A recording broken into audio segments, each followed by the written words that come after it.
بسم اللہ الرحمن الرحیم۔ شروع اللہ پاک کے ببرکت نام سے جو دلوں کا حال بخوبی جانتا ہے۔ السلام علیکم لسنرز، آپ سب کیسے ہیں؟ جو دوست اس چینل پر نئے آئے ہیں وہ برائے مہربانی چینل سبسکرائب کر کے بیل نوٹیفکیشن آن کر دیں تاکہ نئی آنے والی ویڈیوز آپ کو سب سے پہلے مل جائے۔ پیارے لسنرز، آج میں آپ کے لیے لائی ہوں امبر ناگماریہ سیریز کی قسط نمبر 44 لاش کے ٹکڑے کا پہلا حصہ پیش خدمت کرنے جا رہی ہوں۔ تو لسنرز چلے چلتے ہیں کہانی کی طرف۔ دور چٹان پر آگ جل رہی تھی۔ یہ آگ دور جنگل کی پہاڑی ڈھلان پر کسی وحشی قبیلے کے لوگوں نے جلا رکھی تھی۔ امبر ناگ اور ماریا کشتی پر سے اتر کر کنارے پر آگے کشتی کو انہوں نے ایک جگہ ساحل کی جھاڑیوں میں چھپا دیا۔ انہیں سب کو زیادہ حیرانی اس بات پر ہو رہی تھی کہ ان کا بادبانی جہاز کہیں نظر نہیں آ رہا تھا۔ سمندر کے کنارے دور دور تک ویران تھے۔ جہاز کوئی چھوٹی سی چیز نہیں تھی کہ اسے جھاڑیوں میں چھپایا جا سکے۔ جس طرح کہ انہوں نے کشتی کو چھپایا تھا، ایک جگہ سے سمندر کنارہ کاٹ کر اندر چلا گیا تھا۔ یہ ایک کھاڑی سی بن گئی تھی۔ اس کھاڑی میں بھی جہاز کہیں نہیں تھا۔ آگے جا کر کھاڑی کا پانی بائیں طرف کو گھوم گیا۔ انہوں نے آگے جا کر دیکھا مگر جہاز کسی بھی جگہ نہیں تھا۔ تینوں بہن بھائی سر جوڑ کر بیٹھ گئے اور سوچنے لگے کہ ڈاکو ہولکر نے جہاز کو کہاں چھپا دیا ہے۔ ماریا نے کہا، کہیں ڈاکو نارنگ نے یوں ہی جھوٹ ہی نہ کہہ دیا ہو کہ جہاز کو ہولکر اغوا کر کے لے گیا ہے۔ امبر نے کہا، اس سے جھوٹ بولنے کی کیا ضرورت تھی؟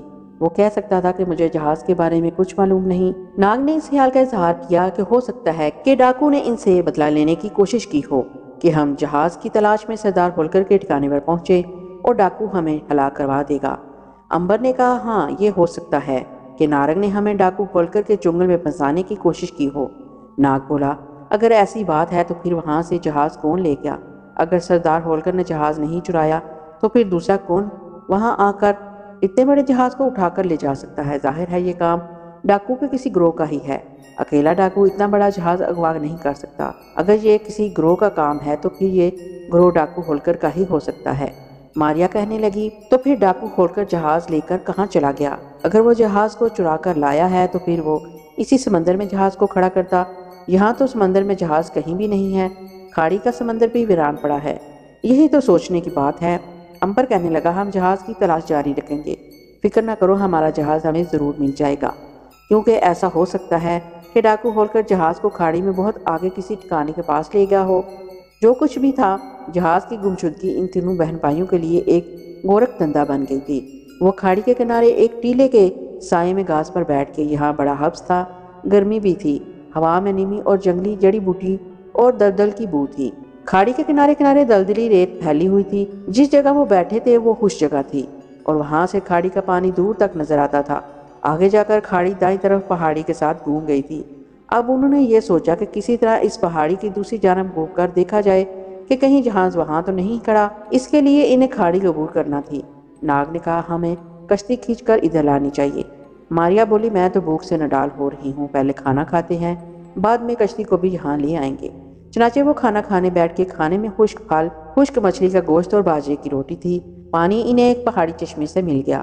کھانا کھانے کے بعد وہ کچھ دیر لیٹ کر آرام کرتے رہے۔ پھر امبر نے کہا، میں جا کر کشتی سمندر میں لے آتا ہوں۔ ماریا نے کہا، میں بھی تمہارے ساتھ چلوں گی بھائی، میں ذرا سیر کرنا چاہتی ہوں، کھانا کھا کر میری طبیعت بوجھل ہو گئی ہے۔ ناگ بولا، تم دونوں کشتی لینے جاؤ، میں یہاں لیٹ کر اتنی دیر آرام کرتا ہوں، سمندر کے سفر نے مجھے تھکا دیا ہے۔ امبر نے کہا، جیسی تمہاری مرضی، ہم جلدی کشتی لے کر آ جائیں گے، تم بے شک یہاں آرام کرو مگر کسی دوسری جگہ یہاں سے اٹھ کر نہ چلے جانا۔ ناگ نے کہا، نہیں نہیں، مجھے یہاں سے جانے کی کیا ضرورت ہے، میں تو تمہیں اس جگہ آرام کرتا ہی ملوں گا، بس اب جلدی سے کشتی لے کر آ جاؤ تاکہ اس میں سوار ہو کر ہم جہاز کی تلاش کر سکے، بس جا رہے ہیں۔ امبر اور ماریا کشتی لینے ساحل کی طرف چل پڑے۔ وہ سمندر سے کوئی 2-1 میل دور تھے۔ رستہ جنگل کی جھاڑیوں اور گھنے درختوں میں سے ہو کر گزرتا تھا۔ امبر اور ماریا چلے گئے، گرمی بہت زیادہ تھی اور درختوں کی چھاؤں میں موٹے موٹے مچھر گردش کر رہے تھے۔ ٹہنی میں رنگ برنگ کے پرندے بیٹھے اپنی اپنی بولیاں بول رہے تھے۔ ایک درخت پر انہیں سبز رنگ کا اژدہا نظر آیا جو لٹک رہا تھا۔ امبر ماریا اژدہے سے بچ کر آگے نکل گئے۔ پیچھے ناگ گھاس پر لیٹا بڑے مزے سے آرام کر رہا تھا۔ بڑی دیر بعد اسے جنگل میں کسی درخت کے نیچے اکیلے لیٹے کر آرام کرنے کا موقع ملا تھا۔ کھاڑی کے سمندر کی طرف سے اب ہلکی ہلکی ہوا چلنا شروع ہو گئی تھی۔ ناگ کو ٹھنڈی ہوا کے جھونکے لگے تو اسے نیند آنے لگی۔ اس پر غنودگی چھا گئی، وہ سو گیا۔ تھوڑی دیر بعد وہ ہلکے ہلکے خراٹے لے رہا تھا۔ ناگ کو سوئے تھوڑی دیر ہی ہوئی تھی ایک طرف سے سرخ رنگ کا ایک بہت ہی ظالم قسم کا موٹا تازہ سانپ جھاڑیوں میں سے نکل کر باہر نکل آیا۔ شاید اسے انسانی خراٹوں کی آواز کھینچ کر لے آئی تھی۔ یہ سانپ بڑا زبردست، خطرناک اور زہریلا تھا۔ یہ انسان کا جانی دشمن تھا۔ اس سانپ نے اب تک جانے کتنے مسافروں کو ڈس کر ہلاک کر دیا تھا۔ لال سانپ نے دیکھا کہ دور درخت کی چھاؤں میں ایک آدمی سو رہا ہے اور اس کے خراٹوں کی ہلکی ہلکی آواز گونج رہی ہے۔ سانپ کے دل میں انسان دشمنی جاگ پڑی۔ وہ اندر ہی اندر کھولنے لگا کہ ابھی جا کر اس انسان کو ڈسے اور ہلاک کر دے۔ اس سانپ کا زہر کا ایک خاص اثر یہ ہوتا تھا کہ اس کے ڈستے ہی انسان کا جسم پھٹ جاتا تھا اور وہ دیکھتے ہی دیکھتے پتھر ہو کر مر جاتا تھا۔ سانپ نے ناگ کی طرف بڑھنا شروع کر دیا۔ وہ جھاڑیوں میں سے ہوتا ہوا گھاس پر رینگتا ہوا ناگ کی طرف بڑھ رہا تھا۔ اتفاق کی بات تھی، سانپ کو ناگ کی بو محسوس نہیں ہو رہی تھی، شاید اس لیے کہ سوتے میں ناگ کے جسم سے سانپ کی خاص بو نہیں نکلا کرتی تھی۔ ناگ بے خبر ہو کر سو رہا تھا۔ سرخ سانپ ناگ کے سرانے کی طرف آ گیا۔ اس نے اپنا پھن کھڑا کر لیا۔ اس موذی سانپ کا پھن سیاہ رنگ کا تھا، باقی سارا جسم لال سرخ تھا اور اس کا پھن کے اوپر والا حصہ کالے رنگ کا تھا۔ سانپ نے امبر کے سر پر جھک کر اپنی سرخ آنکھوں سے گور گور کر دیکھا اور پھر اس کے ارد گرد مستی میں آ کر چکر لگانے لگا۔ عام حالات میں ناگ کو سانپوں کی بھی خبر ہو جایا کرتی تھی، لیکن اس وقت وہ کچھ ایسے گوڑے بیچ کر سویا تھا کہ اسے کچھ ہوش نہ رہا۔ لال سانپ نے سوئے ہوئے ناگ کے ارد گرد 6-7 چکر کاٹے اور مستی سے جھوم جھوم کر اپنے پھن کو لہراتا ناگ کے پاؤں کے پاس آ گیا۔ اس نے اپنا پھن اور پھیلا کر اونچا کر لیا۔ اب وہ زمین پر ایک ستون کی طرح کھڑا تھا، اپنی سرخ آنکھوں سے ناگ کے ننگے پاؤں کو دیکھ رہا تھا۔ یہی جگہ اس نے ڈسنے کے لیے چن لی تھی۔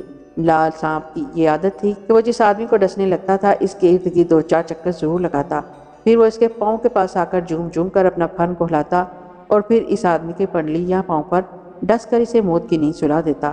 ایک انسان کو اپنے سامنے سویا ہوا دیکھ کر سانپ پاگل سا ہو گیا تھا۔ اس نے ایک بار پھر اپنا پھن پیچھے کیا اور لپک کر ناگ کی پنڈلی پر ڈس دیا۔ ناگ کی اس وقت آنکھ کھل گئی۔ لال سانپ نے ناگ کو ڈستے ہی محسوس کر لیا کہ اس سے بہت بڑی غلطی ہو گئی ہے، کیونکہ بجائے اس کے کہ انسان پر اس کے زہر کا اثر ہوتا، خود سانپ پر کسی بہت ہی خطرناک زہر کا اثر ہونا شروع ہو گیا۔ ناگ نے آنکھیں کھول کر اپنے سامنے ایک سرخ سانپ کو دیکھا تو اس کی آنکھیں غصے سے چمک اٹھی۔ لال ناگ، کیا تمہیں معلوم نہیں تھا کہ تمہارے سامنے ایک عام آدمی نہیں بلکہ ناگ دیوتا لیٹا ہوا ہے؟ اب لال سانپ کو بھی اپنی غلطی کا احساس ہو گیا۔ نہ صرف دیوتا نے اس کے سامنے آ کر اپنا آپ ظاہر کر دیا تھا، بلکہ اس پر ناگ کے زہر کا اثر بڑی تیزی کے ساتھ ہو رہا تھا۔ اس کا جسم ڈھیلا ہو کر اکڑنے لگا۔ اس نے سر جھکا کر کہا، ناگ دیوتا، میں معافی مانگتا ہوں، مجھ سے بھول ہو گئی، میری جان بچا لو۔ ناگ بولا، اب یہ بات میرے اختیار میں نہیں، تم مجھے ڈسنے کی غلطی کر کے میرے خون کے زہر کو چکھ چکے ہو۔ میرے خون کا زہر تمہاری رگ رگ میں پہنچ چکا ہے، اب تمہیں اپنے کیے کی سزا بھگتنی پڑے گی۔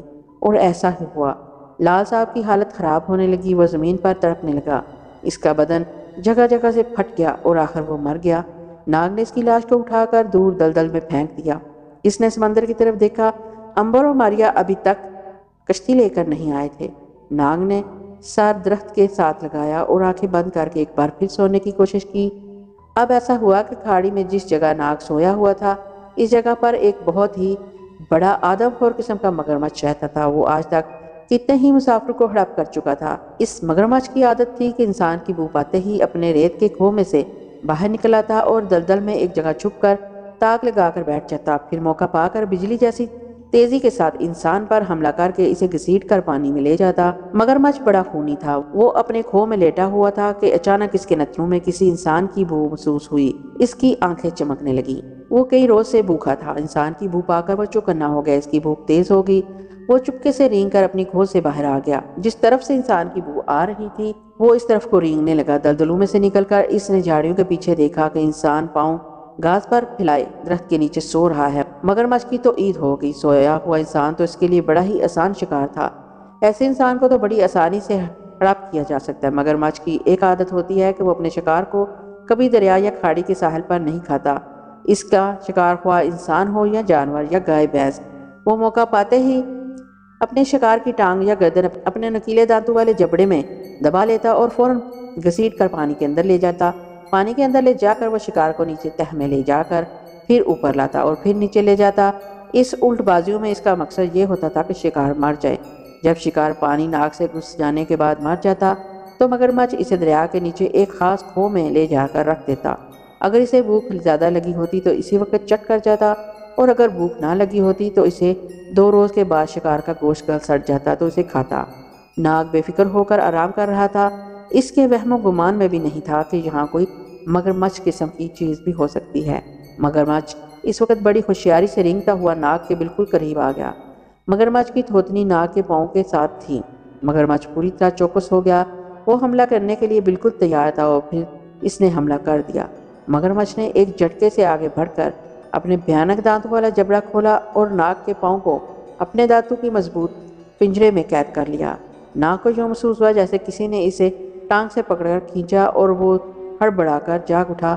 اتنی دیر میں مگرمچھ ناگ کو بجلی جیسی تیزی کے ساتھ گھسیٹتا ہوا کھاڑی کے پانی کے اندر لے جا چکا تھا۔ ناگ کی سمجھ میں نہیں آ رہا تھا کہ یہ اچانک کیا ہو گیا ہے۔ ابھی تو گھاس پر رت کی چھاؤں میں آرام سے سو رہا تھا اور اب پانی کے اندر آ گیا۔ مگرمچھ ناگ کو پانی میں غوطے دے رہا تھا۔ وہ کبھی اسے اوپر لے جاتا اور کبھی نیچے لے جاتا۔ ناگ سمجھ گیا کہ وہ مگرمچھ کے قابو میں آ گیا ہے۔ وہ سچ مچ گھبرا گیا۔ موت اس کے سامنے آن کھڑی ہوئی۔ وہ مر بھی سکتا تھا۔ امبر کی طرح اس کے اندر موت کو شکست دینے کی طاقت نہیں تھی، بلکہ ایک بار تو وہ موت کا مزہ چکھ چکا تھا۔ اگر امبر اس کی لاش کے ٹکڑے اٹھا کر جھیل نندن سر کے پانی میں اسے نہ نہلاتا تو آج وہ زندہ نہ ہوتا۔ لیکن موت اب بھی اس کے سر پر منڈرا رہی تھی، بلکہ اس پر آنے ہی والی تھی۔ مگرمچھ نے اس کی ٹانگ کو اپنے جبڑے میں اس بری طرح سے جکڑ رکھا تھا کہ وہ 1000 کوشش کے باوجود اسے چھڑا نہ سکا۔ اب اس کے نتنوں میں پانی داخل ہونا شروع ہو گیا۔ اس کی آنکھوں کے سامنے تارے ناچنے لگے۔ وہ کیا کرے؟ اسے خونی مگرمچھ کا مقابلہ کس طرح کرے؟ اچانک اسے سوچا کہ اگر وہ سانپ بن جائے تو کم از کم اتنا ضرور ہوگا کہ اس کی جان بچ جائے گی، کیونکہ سانپ پانی میں ڈوبتا نہیں۔ ناگ نے ایک پل بھی ضائع نہ کیا اور زور سے پھنکار ماری۔ پانی کے اندر اس کی پھنکار کی وجہ سے بلبلے نکلے اور مگرمچھ نے محسوس کیا کہ شکار کی ٹانگ اس کے جبڑے سے چھوٹ گئی ہے۔ مگرمچھ نے پانی میں ادھر ادھر دیکھا۔ وہاں کہیں بھی انسان نہیں تھا۔ اس کا شکار نہیں تھا۔ اسے کوئی خبر نہیں تھی کہ اس کا شکار انسان اب سانپ بن کر اس کے جبڑے کے اندر دانتوں سے لپٹا ہوا ہے۔ ناگ سانپ کی شکل میں آ گیا اور مگرمچھ کے لمبے لمبے دانتوں کے درمیان چمٹا مگرمچھ پر حملہ کرنے کا سوچ رہا تھا۔ ناگ نے بڑی تیزی سے مگرمچھ کے تالوں میں ڈس دیا۔ مگرمچھ کو پہلے تو کچھ محسوس نہ ہوا، مگر جب وہ اپنے شکار کو دیکھنے کے لیے پانی کی سطح پر آنے کی کوشش کر رہا تھا تو اسے اپنا بدن گرتا محسوس ہوا۔ پھر جیسے ایک دھماکہ سا ہوا اور مگرمچھ کا جسم پھٹ کر ٹکڑے ٹکڑے ہو گیا۔ پانی اس کے خون سے سرخ ہو گیا۔ اس وقت تک ناگ مگرمچھ کے جبڑے سے نکل کر باہر جا چکا تھا۔ سانپ تیرتا کنارے پر آ گیا۔ وہ کنارے کی دلدل میں رینگتا ہوا واپس درختوں کی چھاؤں میں آ گیا۔ درخت کے نیچے آتے ہی اس نے پھنکار ماری اور واپس انسان کی صورت میں آ گیا۔ وہ الٹا لیٹ گیا۔ اس کے منہ سے پانی بہہ گیا۔ تھوڑی دیر بعد اس کی طبیعت بہل گئی اور وہ اٹھ کر گھاس پر ٹہلنے لگا۔ یہ اس کی زندگی کا پہلا تجربہ تھا کہ کسی مگرمچھ نے اسے ہڑپ کر لیا ہو اور وہ خود اس کے چنگل سے صحیح سالم جان بچا کر نکل آیا ہو۔ تھوڑی دیر میں امبر اور ماریا بھی کشتی لے کر وہاں آ گئے۔ ناگ نے ان دونوں کو مگرمچھ کے حملے اور اس کی موت کا واقعہ سنایا تو وہ دنگ رہ گئے۔ امبر نے خدا کا شکر ادا کیا کہ ناگ کی جان بچ گئی۔ اگر ناگ آخری وقت میں عقل سے کام نہ لیتا تو آج وہ اس دنیا میں زندہ نہ ہوتا۔ ماریا نے بھی ناگ کی تعریف کی کہ پریشانی میں بھی اس نے اپنے ہوش قائم رکھے اور ہمت نہ ہاری۔ امبر نے کہا، میں تمہاری بہادری کی تعریف کرتا ہوں ناگ بھائی۔ ناگ نے اپنی ٹانگ سہلاتے ہوئے کہا، امبر یار، اگر وقت پر مجھے جون بدلنے کا خیال نہ آتا تو یہ کم وقت خونی مگرمچھ میرا کام تمام کر گیا ہوتا۔ چلو اب کشتی میں بیٹھ کر اپنے جہاز کی تلاش کو نکلتے ہیں، امبر نے کہا۔ اب شام ہو رہی ہے اور اندھیرا پھیل رہا ہے، بادل بھی چھانا شروع ہو گئے ہیں۔ اس وقت ہمیں جہاز دور سے نظر نہیں آئے گا۔ میرا خیال ہے رات اس کشتی میں بسر کرتے ہیں اور صبح تلاش کا کام شروع کریں گے۔ کیا خیال ہے ماریا؟ ماریا نے کہا، تمہارا خیال ٹھیک ہے امبر بھائی۔ بادل تو کالے کالے گر گر کر آ رہے ہیں، معلوم ہوتا ہے بڑی تیز بارش ہونے والی ہے۔ رات ہمیں آرام کرنا چاہیے۔ چنانچہ وہ کشتی میں اتر آئے۔ انہوں نے کشتی میں چھت کے نیچے اپنے بستر لگائے اور بیٹھ گئے۔ جنگل میں اندھیرا بڑھتا گیا۔ سورج بادلوں کے پیچھے ڈوب گیا اور تیز ہوائیں چلنے لگی۔ بادل بھی زور زور سے گرجنے لگے اور بجلی بار بار چمک اٹھتی۔ تھوڑی دیر میں موسلادھار بارش شروع ہو گئی۔ ساری رات بڑی زور کی بارش ہوتی رہی۔ ان 3 بہن بھائیوں کو ہم اسی جگہ چھوڑ کر ذرا سردار ہولکر ڈاکو اور اس کے گروہ کی طرف جاتے ہیں اور جا کر دیکھتے ہیں کہ وہ کیا کر رہے ہیں۔ سردار ہولکر ڈاکو نے اس دفعہ سمندر میں جا کر کسی تجارتی جہاز پر ڈاکہ ڈالنے کا پروگرام بنایا تھا۔ ایک سمندری جہاز اس کے قابو میں آ گیا تھا۔ اس نے اپنے شاگرد سے مشورہ کیا کہ کیوں نہ اس دفعہ سمندر میں چل کر کسی بحری جہاز کو لوٹا جائے۔ اس طرح سے ہمیں بہت سا مال و اسباب اور دولت ہاتھ آئے گی۔ تجارتی جہازوں پر بے شمار قیمتی سامان لدا ہوتا ہے۔ شاگرد بولا، استاد قربان جاؤں تیرے دماغ کے، بھگوان کی قسم اگر کوئی تجارتی جہاز ہاتھ لگ گیا تو وارے نیارے ہو جائیں گے۔ اتنی زیادہ دولت ہاتھ آئے گی کہ ہمیں پھر 1 سال تک کسی جگہ ڈاکہ ڈالنے کی ضرورت نہیں رہے گی۔ ہولکر ڈاکو نے طے کر لیا کہ ڈاکہ کھلے سمندر میں جا کر تجارتی جہاز پر ڈالا جائے گا۔ ہولکر ڈاکو کو جہاز چلانا اچھی طرح سے آتا تھا۔ اسے یہ بھی معلوم تھا کہ اس سمندر میں اکثر تجارتی جہاز گزرتے رہتے ہیں، انہیں زیادہ انتظار نہیں کرنا پڑے گا۔ سارے ڈاکو بڑے خوش ہوئے کہ وہ اس بار سمندر میں جا کر ڈاکہ ماریں گے۔ ڈاکو ہولکر چرائے ہوئے جہاز کو کھاڑی کے بہت اندر پہاڑی کے پہلو میں لے گیا تھا۔ یہی وجہ تھی کہ امبر ناگ کو جہاز کہیں دکھائی نہیں دیا تھا۔ رات ہونے سے پہلے ہولکر ڈاکو نے اپنے سارے ساتھی ڈاکو کو جہاز پر سوار کرا دیا۔ اس کا ارادہ تھا کہ رات کو ہی کھاڑی سے نکل کر کھلے سمندر میں چلا جائے گا، لیکن سمندر پر بادل گرجنے اور بجلی کڑکنے لگی، پھر بڑے زور کی بارش شروع ہو گئی۔ ایسی حالت میں جہاز کو سمندر میں لے جانا خطرے سے خالی نہیں تھا، طوفان کا اندیشہ تھا۔ سردار کے شاگرد نے کہا، استاد، اس وقت سمندر میں جانا ٹھیک نہیں ہے، ایسے موسم میں طوفان کا ڈر ہوتا ہے، میرا خیال ہے ہم صبح یہاں سے چلیں گے۔ ہولکر نے کہا، ہاں میرا خیال ہے ہمیں طوفان کے گزر جانے کا اسی جگہ ٹھہر کر انتظار کرنا چاہیے۔ اب ایک طرف بادبانی جہاز میں ڈاکو اپنے سردار کے ساتھ بارش کے طوفان میں پناہ لیے ہوئے تھے، اور دوسری طرف کھاڑی میں امبر ناگ ماریا کشتی کی چھت کے نیچے بارش میں دبکے بیٹھے تھے۔ بارش تھی کہ تھمنے کا نام ہی نہیں لے رہی تھی، بجلی چمک رہی تھی، بادل زور زور سے گرج رہے تھے، تیز ہوائیں چل رہی تھی، جنگل میں درخت بارش کے طوفان میں شائیں شائیں کر رہے تھے، گرمی کا زور کم ہو گیا تھا، ہلکی ہلکی ہنکی ہو گئی تھی، کشتی کی چھت بارش کی وجہ سے ٹپکنے لگی۔ امبر نے باہر نکل کر چھت کے اوپر ایک ترپاڑ ڈال دی۔ رات گزر گئی، بادلوں میں دن کی روشنی پھیل گئی، بارش ابھی تک ہو رہی تھی، اس کا زور ٹوٹ گیا تھا، ہوائیں اسی طرح چل رہی تھیں۔ سردار ہولکر ڈاکو نے اپنے شاگرد سے کہا، میرا خیال ہے ہمیں اب کھاڑی میں سے نکل کر کھلے سمندر میں نکل جانا چاہیے، کیونکہ ہو سکتا ہے سمندر میں 50 میل دور ہمیں کوئی تجارتی جہاز مل جائے۔ شاگرد بولا، سردار آپ کا خیال بڑا مناسب ہے، کیونکہ اب ہم کب تک اس کھاڑی میں موسم کے کھلنے کا انتظار کرتے رہیں گے؟ ہولکر نے کہا، نارنگ کہاں چلا گیا ہے؟ وہ ہمارا جاسوس بھی نہیں ہے، یہ دونوں کہاں جا کر مر گئے ہیں؟ شاگرد بولا، وہ تو 2 روز سے غائب ہے، مجھے تو ایسا لگتا ہے کہ جنگل میں کسی شیر نے انہیں ہڑپ کر لیا ہے۔ ہولکر نے کہا، انہیں میری اجازت کے بغیر نہیں جانا چاہیے تھا، بہرحال ہم اسی وقت سمندر کی طرف کوچ کریں گے۔ سردار نے اعلان کر دیا کہ جہاز کا لنگر اٹھا کر بادبان کھول دیے جائے۔ اسی وقت جہاز کا لنگر اٹھا کر بادبان کھول دیے گئے، ہوا خوب چل رہی تھی، بادبانوں کے کھلتے ہی ان میں ہوا بھر گئی اور جہاز نے کھاڑی میں سے نکل کر سمندر کی طرف چلنا شروع کر دیا۔ جہاز پہاڑی کا چکر کاٹ کر کھاڑی میں سامنے آ گیا۔ اس وقت اگر امبر ناگ کشتی میں سے نکل کر باہر دیکھتے تو انہیں جہاز ضرور نظر آ جاتا، مگر یہ لوگ کشتی میں چھت کے نیچے بیٹھے ہوئے تھے، نہ کسی کام کے لیے کشتی میں اوپر آیا تو اچانک کھاڑی میں اپنے جہاز کو آتا دیکھ کر چلا اٹھا۔ جہاز آ گیا، آواز سنتے ہی امبر اور ماریا بھی اوپر آ گئے۔ سامنے کھاڑی میں ان کا بادبانی جہاز چلا آ رہا تھا۔ ان کے چہرے پر اپنے جہاز کو دیکھتے ہی خوشی کی لہر دوڑ گئی۔ امبر نے کہا، جہاز ضرور ڈاکو کے قبضے میں آ گیا ہے، سارے ڈاکو جہاز پر سوار ہوں گے، یہ ضرور سمندری ڈاکو کے روپ میں کسی تجارتی جہاز کو لوٹنے جا رہے ہیں۔ ماریا نے کہا، سوال یہ ہے کہ اپنے جہاز کو کس طرح سے واپس لیا جائے، اتنے سارے ڈاکو کا مقابلہ ہم اکیلے نہیں کر سکتے، ہمیں بڑی عقل مندی سے کام لینا ہوگا۔ امبر بولا، تمہارا کیا خیال ہے ناگ بھائی؟ ماریا ٹھیک کہتی ہے، ہم ڈاکو کے ایک پورے گروہ کا مقابلہ نہیں کر سکتے، میرا مطلب ہے مقابلہ تو کر سکتے ہیں، لیکن اس میں تم دونوں کی جان کو خطرہ پیش ہے، کیونکہ تم زیادہ سے زیادہ 2-4 ڈاکو کو اپنے زہر سے مار سکو گے۔ ماریا اتنے ہجوم میں اگر پھنس گئی تو اسے پکڑا جا سکتا ہے، یا کسی کی تلوار کے لگنے سے وہ زخمی ہو سکتی ہے۔ ناگ نے کہا، تو پھر میرے خیال میں ہمیں چالاکی سے کام لینا ہوگا۔ امبر نے مسکرا کر کہا، یہی تو میں پوچھ رہا ہوں کہ وہ چالاکی کیا کرنی چاہیے کہ جس سے کام نکل جائے اور خون خرابہ بھی نہ ہو۔ ناگ نے انہیں ایک ترکیب بتائی، جسے سن کر پہلے تو وہ ہنسے اور پھر مان گئے کہ اسی ترکیب پر عمل کر کے جہاز پر قبضہ کیا جا سکتا ہے، مگر مصیبت یہ تھی کہ ان کے پاس خزانہ بھی تھا، خزانے کو ساتھ لے کر وہ ڈاکو کے جہاز پر جانے کا خطرہ مول نہیں لے سکتے تھے۔ ناگ نے کہا، خزانے کو ہمیں اسی جگہ کہیں زمین کے اندر دبا دینا چاہیے، اس سے بہتر جگہ اور کوئی نہیں ملے گی، ہم واپس آ کر اسی جگہ سے خزانہ نکال کر لے جا سکتے ہیں، تو پھر جلدی کرو۔ وہ بڑی تیزی سے کشتی کو لے کر پیچھے چلے گئے۔ پیچھے دور جنگل میں ایک جگہ انہوں نے کشتی کو جھاڑیوں میں چھپا دیا اور خزانے کا صندوق اٹھا کر کشتی سے نیچے اتر آئے۔ انہوں نے ایک نیلی چٹان کے دامن میں خزانے کو زمین کے اندر دبا دیا اور اوپر ایک پتھر کی نشانی رکھ دی۔ اس کام سے فارغ ہو کر وہ کشتی میں سوار ہو گئے اور اسے لے کر کھاڑی میں اس جگہ آ گئے جہاں سے ڈاکو کے جہاز کو گزرنا تھا۔ ڈاکو ہولکر جہاز کے اوپر جنگلے کے ساتھ اپنے شاگرد کے ہمراہ کھڑا تھا۔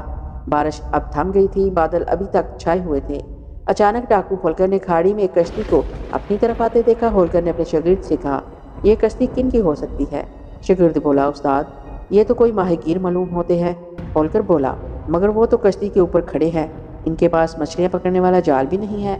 اتنے میں جہاز کشتی کے قریب آ گیا۔ جب جہاز کشتی کے قریب سے گزرنے لگا تو ناگ نے کشتی کے اوپر کھڑے ہو کر آواز لگائی، سردار ہولکر زندہ باد، سردار ہولکر زندہ باد، غریبوں کی مدد کرنے والا، امیروں کا دشمن، سردار ہولکر زندہ باد۔ اپنی تعریف سن کر ہولکر بڑا خوش ہوا۔ اس نے ناگ سے کہا، تم لوگ کون ہو اور کیا چاہتے ہو؟ کشتی بھی اب جہاز کے ساتھ چل رہی تھی۔ ناگ نے کہا، اے عظیم سردار ہولکر، ہم دونوں بھائی ہیں، ہم آپ کی تعریف سن کر آپ کے پاس آئے ہیں۔ راجا نے ہم پر بڑا ظلم کیا ہے، اس نے ہمارے گھر بار کو لوٹ کر ہماری زمینوں پر قبضہ کر لیا ہے اور ہمارے بچوں کو مار ڈالا ہے۔ ہم آپ کے گروہ میں شامل ہو کر امیروں سے اپنی تباہی کا بدلہ لینا چاہتے ہیں۔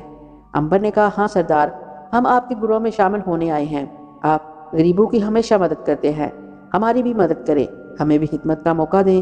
ہولکر ڈاکو نے بڑی شان اور غرور سے مسکرا کر اپنے شاگرد کی طرف دیکھا اس ملک کے عوام مجھ سے کس قدر پیار کرتے ہیں۔ میں نہ کہتا تھا کہ میں اس ملک کا بے تاج بادشاہ ہوں؟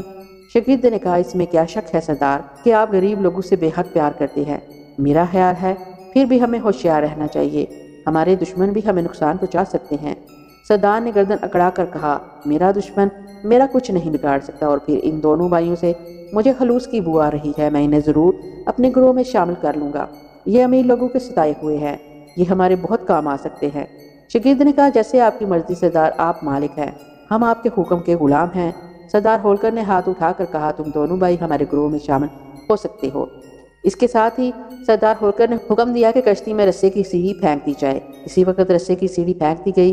امبر اور ناگ سیڑھی پر چڑھ کر اوپر ڈاکو کے جہاز کے عرصے پر آ گئے۔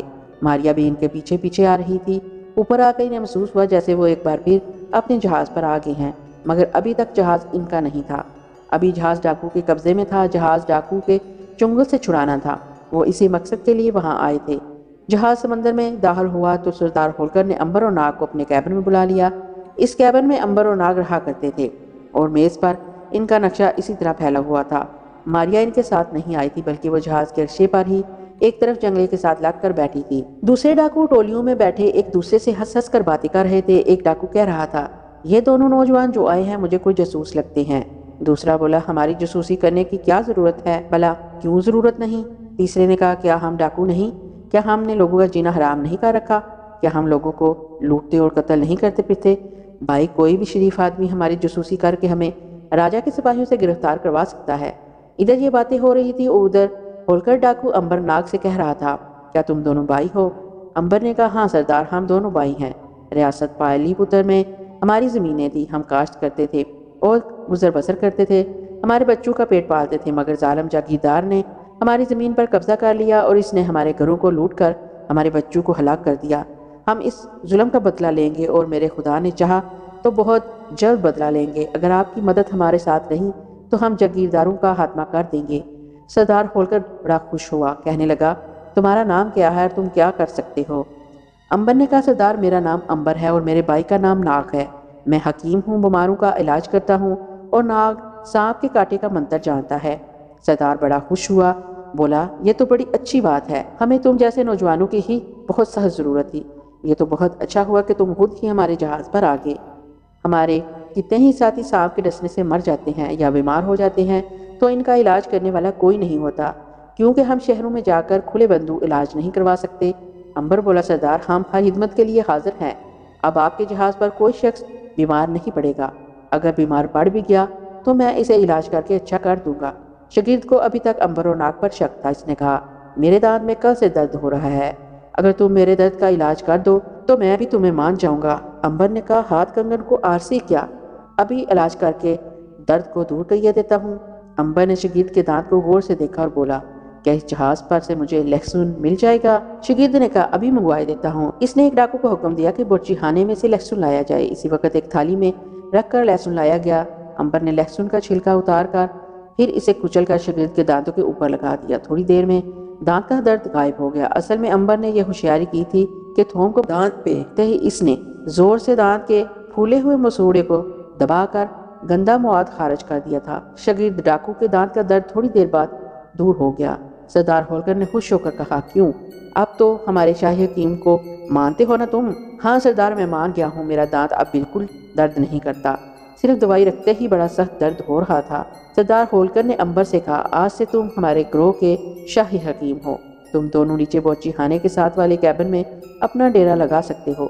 تمہیں ہمارے ساتھ ڈاکہ ڈالنا نہیں ہوگا، نہ تم کسی کو ہلاک کرو گے، ہم ڈاکہ ڈالیں گے، ہم لوگوں کو ہلاک کریں گے۔ تمہارا کام صرف دوائیاں تیار کرتے رہنا اور بیماروں کا علاج کرنا ہوگا۔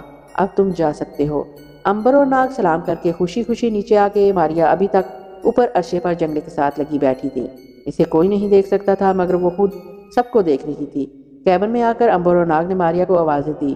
جب کوئی جواب نہ آیا تو امبر ناگ کو کیبن میں چھوڑ کر ماریا کی تلاش میں اوپر عرشے پر آ گیا۔ ماریا نے امبر کو اوپر آتے دیکھا تو وہ خود اس کے پاس آ گئی۔ ماریا نے پوچھا، کیا ہوا پھر؟ امبر نے آہستہ سے کہا، نیچے برچی خانے کے ساتھ والے کیبن میں آ جاؤ۔ دونوں سیڑھیاں اتر کر نیچے چلے گئے۔ کیبن میں آتے ہی امبر نے ماریا کو بتایا کہ ان کا بہروپ بڑا کامیاب رہا اور ہولکر ڈاکو نے ان دونوں کو ڈاکو کا شاہی حکیم بنا دیا ہے اور یہ کیبن بھی رہنے کے لیے دے دیا ہے۔ ماریا نے مسکرا کر کہا، خدا کی شان ہے، ہمارا کیبن ہمیں ہی دے رہے ہیں یہ کمبخت۔ ناگ بولا، کبھی کبھی زندگی میں ایسا بھی ہو جاتا ہے ماریا، اب تم دیکھنا کہ یہ جہاز اس کیبن سمیت بہت جلد پھر سے ہمارا ہو جائے گا۔ ماریا نے کہا، لیکن اس کے لیے ہمیں بڑی محنت کرنی ہوگی، کمبخت ایک ایک کر کے ان سارے ڈاکو سے پیچھا چھڑانا ہوگا۔ کتنے سارے تو ہیں، کہاں سے ان سے چھٹکارا حاصل کریں گے؟ امبر بولا، تم پریشان بہت جلد ہو جاتی ہو ماریا، بس یہی ایک تم میں کمزوری ہے، نہیں تو تم ہماری بہادر بہن ہو۔ ماریا نے کہا، میں پریشان ہوا ماں نہیں ہو رہی، بات ہی ایسی ہے، کب ان ڈاکو سے پیچھا چھوٹے گا اور کب ہم یہاں سے اپنا جہاز لے کر بغداد اور بصرے کی طرف چلیں گے، پھر کب وہاں پہنچیں گے؟ ایک طریقے سے تو یہاں اب ہمارا وقت ہی ضائع ہو رہا ہے۔ ناگ نے کہا، کبھی کبھی ایسا ہو جاتا ہے ماریا بہن، بہرحال اب ہمیں اس بات پر غور کرنا ہے کہ جہاز پر قبضہ کن صورتوں میں کیا جا سکتا ہے۔ امبر بولا، ایک طریقہ تو یہ ہے کہ ان سارے ڈاکو کو ہلاک کر دیا جائے، یہ سارے کے سارے قاتل ہیں، ان میں سے ہر ایک نے کم از کم 10 12 آدمی کو قتل کیا ہوگا، اس لیے انہیں قتل کرتے ہوئے ہمیں کوئی افسوس نہیں ہوگا، لیکن یہ ترکیب ذرا مشکل ہے، ہو سکتا ہے ہمیں زیادہ وقت لگے گا۔ ناگ نے کہا، دوسری ترکیب کون سی ہے امبر بھائی؟ امبر بولا، دوسری ترکیب یہ بھی ہو سکتی ہے کہ میں سردار ہولکر پر اپنا اثر ڈال کر اسے یہ لالچ دے کر بصرے بغداد کی طرف لے چلوں کہ ادھر تجارتی جہاز زیادہ ملتے ہیں اور وہاں ہمیں زیادہ دولت ملے گی۔ ماریا نے کہا، اور اگر سردار ہولکر کسی وجہ سے راضی نہ ہوا تو پھر ہم کیا کریں گے؟ امبر بولا، میرا خیال ہے کہ وہ راضی ہو جائے گا۔ ماریا نے پوچھا، میں کہتی ہوں فرض کرتے ہیں کہ وہ راضی نہیں ہوتا، پھر ہمیں کیا کرنا ہوگا؟ کیا ہم ساری زندگی پھر اسی جہاز پر ڈاکے ڈالتے گزار دیں گے؟ امبر نے مسکراتے ہوئے کہا، نہیں، ایسا نہیں ہوگا، پھر ہم انتظار کریں گے، ہم موقع کی تلاش میں رہیں گے کہ اگر کبھی یہ ڈاکو لوگ سارے کے سارے جزیرے یا کسی خشکی پر اتریں گے تو ہم جہاز کو لے کر بھاگ جائیں گے۔ کیا خیال ہے ہم ایسا کر سکیں گے نا؟ ناگ نے کہا، ایسا تو ہم کر سکتے ہیں، لیکن ہمیں بڑی پھرتی سے کام لینا ہوگا، کیونکہ یہ لوگ ڈاکو بڑے زبردست تیراک ہوتے ہیں اور بات بنے جہاز ساحل کے پاس زیادہ رفتار سے نہیں چلا کرتے، یہ لوگ سمندروں میں چھلانگے لگا کر بھی جہاز پر سوار ہو سکتے ہیں۔ امبر نے کہا، ایک بار ہم جہاز کو لے کر اڑ گئے تو پھر دیکھا جائے گا، جو ہوگا دیکھا جائے گا، یقین کرو پھر ہم ان کے قابو میں نہیں آئیں گے۔ ماریا کہنے لگی، پھر ٹھیک ہے، ہم موقع کی تلاش میں رہیں گے، لیکن اس وقت مجھے بھوک لگ رہی ہے، کیا یہاں کھانے کو کچھ نہیں ملے گا؟ امبر نے کہا، جہاں تک میرا خیال ہے کھانا دوپہر کو یہاں بانٹا جاتا ہے، ابھی دوپہر نہیں ہوئی، تمہیں انتظار کرنا ہوگا۔ ماریا سر ہلا کر بولی، بھوک سے میری جان نکلی جا رہی ہے، میں زیادہ انتظار نہیں کر سکتی۔ ہاں ٹھیک ہے، تم لوگ کیبن میں ہی ٹھہرو، میں بورچی خانے میں جا کر کھانے کا انتظام کر لیتی ہوں، بلکہ اگر تم لوگوں کو بھی بھوک لگی ہو تو تمہارے لیے بھی کچھ نہ کچھ لیتی آؤں گی۔ امبر نے کہا، نہیں ماریا، ہمیں ایسا نہیں کرنا چاہیے، اب ہم اس گروہ کے ساتھ ہیں، ہمیں دوسرے ڈاکو کے ساتھ ہی کھانا کھانا چاہیے۔ ہاں، تم جا کر کھانا کھا سکتی ہو، کیونکہ تم تو کسی کو دکھائی نہیں دیتی۔ ماریا جاتے ہوئے بولی، ٹھیک ہے، میں جا رہی ہوں، جا تو رہی ہو مگر ذرا خبردار رہنا، یہ لوگ ڈاکو لوگ بڑے خطرناک ہوتے ہیں، کہیں ایسا نہ ہو کہ تمہارا راز کھل جائے۔ ماریا بولی، فکر نہ کرو ناگ بھائی، میں ان لوگوں سے زیادہ خطرناک ہوں۔ امبر اور ناگ ہنس پڑے۔ ماریا چپکے سے کیبن سے باہر نکل گئی، اس جہاز سے وہ اچھی طرح واقف تھی، آخر یہ ان کا اپنا جہاز رہ چکا تھا۔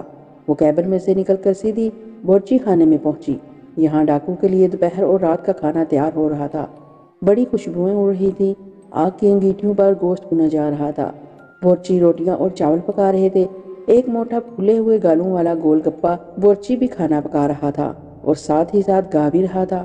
دوسرے بورچی اس کی طرف دیکھ دیکھ کر ہنس رہے تھے۔ ایک نے کہا، رامو اتنا زیادہ مت کہو، کہیں پری اس طرف آ گئی تو مصیبت آ جائے گی۔ رامو نے کھی کھی کر کے ہنسنا شروع کر دیا اور کہا، دوستو کاش سچ مچ کوئی پری یہاں آ جائے،